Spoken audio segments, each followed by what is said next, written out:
The largest tornado outbreak in U.S. history happened on this day. Welcome back to On This Day. Today's date is February 19th, 2024. It is the 50th day of the year. There are 316 days left. It is the 8th Monday in the 8th week and the 61st day of winter. There are 29 days left until spring. Today is National Hickey Day. A little inappropriate, but yes, it's got its own day. We won't get into it. Everyone knows what one is, especially if you're around my age. It was quite the thing to do back in the 70s, 80s, and I don't know what the 90s.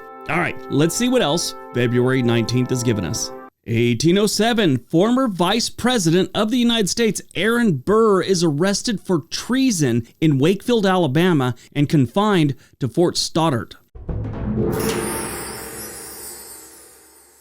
After his tenure as vice president under Thomas Jefferson, Aaron Burr engaged in a series of controversial and secretive activities in the Western Territories, which many believed were aimed at creating an independent empire that he would lead. These activities including gathering a military force and engaging in mysterious negotiations with foreign powers and territories at the western frontier of the United States. Burr's actions alarmed authorities, leading to his arrest in the Mississippi Territory. He was transported back to Virginia, where he was tried before Chief Justice John Marshall. The trial was a spectacle. It was like the talk of the land at the time. This is long before Taylor Swift started dating football players, so they didn't have much to talk about. This was it. But this trial and this whole ordeal touched on the limits of executive power, the definition of treason under the U.S. Constitution, and the political tension of the era. Ultimately, Burr was acquitted due to lack of concrete evidence directly linking him to an act of war against the United States, but his political and social reputation was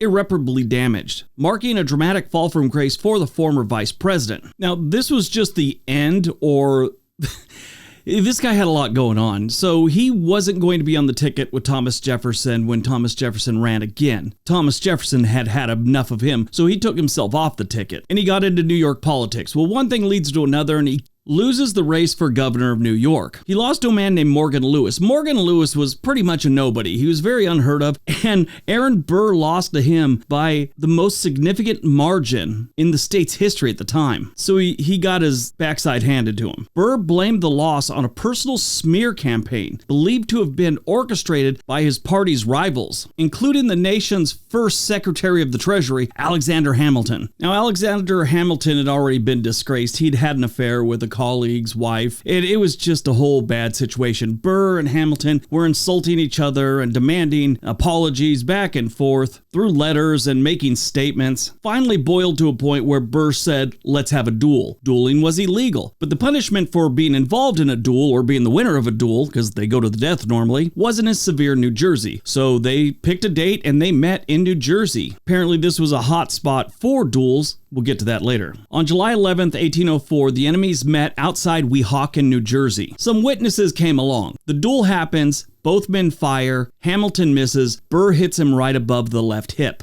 It took a bit, but Hamilton eventually died of his wounds. He died in the same exact spot his son had died in a duel 3 years earlier. Burr was eventually charged with murder, but he was never tried for any of the charges that he'd picked up for this. One thing leads to another, and he gets picked up for treason and dodges a bullet there again, so to speak, and is not convicted. 1846 in Austin, Texas, the newly formed Texas state government is officially installed. The Republic of Texas government officially transfers power to the state of Texas government following an annexation of Texas by the United States. 1884, more than 60 tornadoes strike the southern United States, one of the largest tornado outbreaks in history. Now, since this was back in 1884, they didn't have the best records. They think it was 60 tornadoes in total, and they have 180 confirmed deaths because of these tornadoes, but unofficial estimates have it between 8 and 1,200 deaths. The damage was between 3 and 4 million at the time, which is somewhere between 97 million and 130 million today.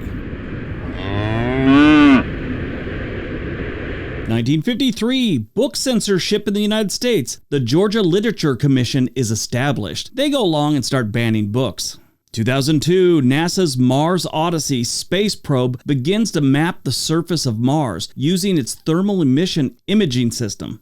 Movies released on February 19th, 1999, Office Space. One of my favorite comedies I've ever seen. This is great. It's a film by Mike Judge, who's more famous for doing Beavis and Butthead. He had a character on one of his cartoons called Milton, guy that worked in an office and mumbled a lot. Well, he started writing a script and a comedy around Milton, and Milton was supposed to be the centerpiece, but as time went on, he realized Milton's just a character, and he wrote this whole really interesting movie about guys that work in cubicles and how they hate their jobs, and one guy gets hypnotized. It's a great movie if you ever get a chance. The film was mostly shot in Austin, Texas. It grossed $12 million at the box office globally and then had further success through TV broadcasts and DVDs. That's where it got popular. When DVDs came out, everyone loved it. It had Jennifer Aniston in there, Ron Livingston, John C. McGinley, and Gary Cole. Great movie. Born on February 19th, 1940, Smokey Robinson, singer with the Miracles, who helped define the Motown sound. He also played with the Five Chimes until 1972 and pursued a solo career after that. He released such popular hits as A Quiet Storm, Tears of a Clown, You've Really Got a Hold on Me, and I Second That Emotion. As a kid, he was a big fan of watching Western movies and thought that his uncle's nickname, Smokey Joe, was a cowboy moniker. He also went on to be the vice president of Motown Records from 1961 to 1988. Died on February 19th, 2016, Harper Lee, Southern American author who wrote the classic novel To Kill a Mockingbird. She was awarded the 2007 Presidential Medal of Freedom for her tremendous contribution to American literature and culture. She only wrote one book, and it was one of the greatest pieces of literature that's ever come out of the United States. She was classmates and good friends with Truman Capote. She actually helped him research on, they know In Cold Blood, she did a lot of research for him, but a lot of people think she did research for him unofficially. Now, as she was getting older, her family said that she had a second book that they found in a safe or something like that. It was entitled Go Set a Watchman, but they released it in 2015 as a sequel to Kill a Mockingbird, but they think it was really just an early draft of Mockingbird. I haven't read it. I heard they finished it, but I don't know. The plot and characters of To Kill a Mockingbird are loosely based on Lee's observations of her family and neighbors in Monroeville, Alabama, as well as a childhood event that occurred not too far from her home in 1936. The novel deals with racist attitudes, the irrationality of adult attitudes towards the race and the class in the Deep South in the 1930s, but it's done through the eyes of two children. Harper Lee died in her sleep on the morning of February 19th, 2016. She was 89 years old. Prior to her death, she lived in Monroeville, Alabama, like she always had. I've always been fascinated that she writes one of the best books ever, and that's it.